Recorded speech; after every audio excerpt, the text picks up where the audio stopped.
सभी बच्चों को गुड मॉर्निंग। मैं आज आपको जैव विकास के जो चैप्टर के अंदर हमने चार्ल्स डार्विन के जो अनुसार जैव विकास कैसे हुआ उसके बारे में कुछ बता रहा हूँ। यहाँ पे आप देखिए चार्ल्स डार्विन ने जैव विकास के बारे में क्या दिया था। तो चार्ल्स डार्विन ने एक बहुत अच्छी थ्योरी दी थी, थ्योरी ऑफ नेचुरल सिलेक्शन, यानी इसको हम कह सकते हैं प्राकृतिक चयन का सिद्धांत। इन्होंने अपनी थ्योरी के अंदर प्राकृतिक चयन के सिद्धांत में क्या बताया कि प्रकृति में लंबे समय के लिए या बहुत ही आगे एक पीढ़ी से पीढ़ी सर्वाइवल कौन करेगा। तो इसके ऊपर उन्होंने बहुत अच्छी थ्योरी दी है। मतलब प्रकृति जिसका चयन करेगी वही आगे जाके सर्वाइवल करेगा, और जो प्रकृति जिसका चयन भी करेगी वो क्या होगा, उसकी जो जाति है वो धीरे धीरे विलुप्त हो जाएगी, और नई जाति आगे जो सर्वाइवल करेगी वो कौन करेगी, जिसे प्रकृति चयन करेगी। ये सिद्धांत इन्होंने दिया था, प्राकृतिक चयन का सिद्धांत, थ्योरी ऑफ नेचुरल सिलेक्शन। इस थ्योरी में क्या कहा गया है, प्रत्येक जीव में जनन की अधिक क्षमता होती है, लेकिन फिर भी समष्टि का आकार लगभग स्थायी रहता है। अब सब जानते हो समष्टि का आकार बहुत लॉन्ग टाइम के बाद थोड़ा बहुत चेंज आता है, लेकिन जनन की अपार क्षमता होते हुए भी ऐसा होता है, क्योंकि जनन के लिए बहुत सारी स्पर्धा होती है। जो रिप्रोडक्टिव फिटनेस वाला होता है वही आगे जाके सर्वाइवल कर पाता है, ये हम जब जानते हैं। आगे देखिए क्या कहा इन्होंने, अर्थात हर जीव जनन नहीं कर पाते हैं, इसलिए ऐसा हुआ।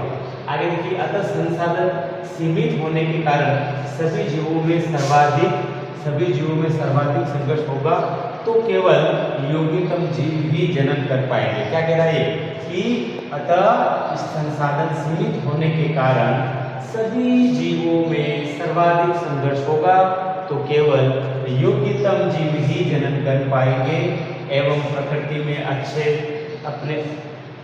अच्छे से अपने जीवन को विकसित कर पाएंगे, अपनी संतति को आगे बढ़ा पाएंगे।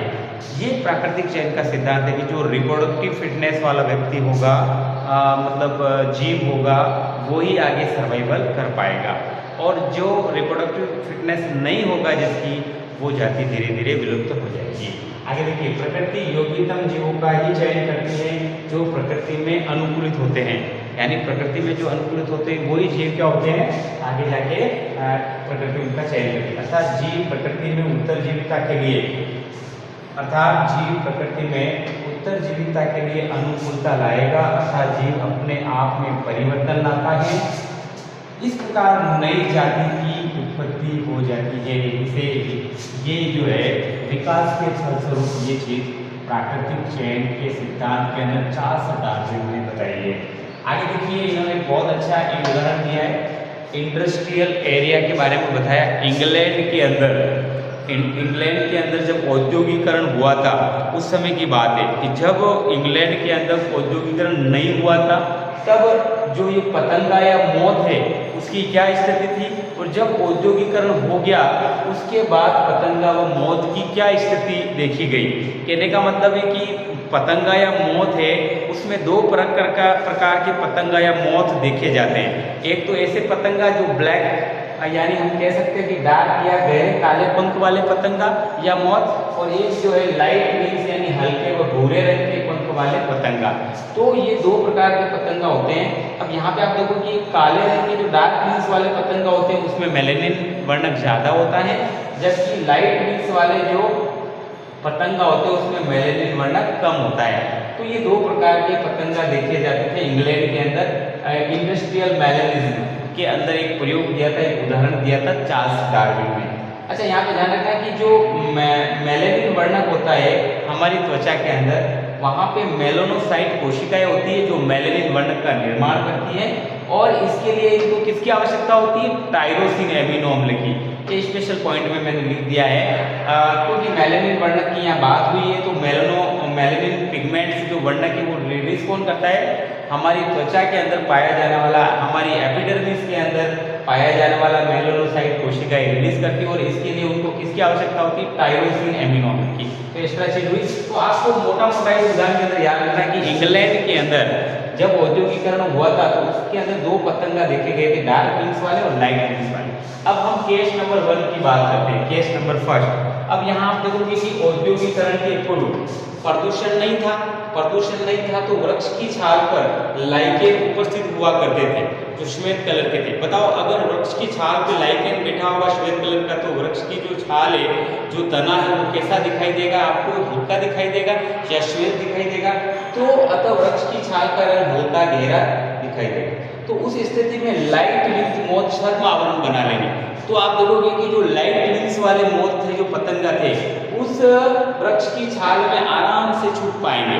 डार्क विंग्स वाले छुप नहीं पाएंगे क्योंकि वैसे ही कलर कैसा है, श्वेत है तने का, और डार्क विंग वाले तो सामने दिख जाएंगे तो उनको मार के कोई भी जीव खा जाएगा। लेकिन जो हल्के रंग के हैं, जो आप कह सकते हो लाइट विंग्स वाले हैं, वो इसमें छुप जाते हैं और छद्म आवरण बना लेते हैं। तो प्रकृति ने इनका चयन कर लिया और यहाँ देखा कि 1950 ईस्वी के अंदर ये पतंगा सर्वाधिक थे। लेकिन फिर क्या हुआ? औद्योगिकरण हुआ।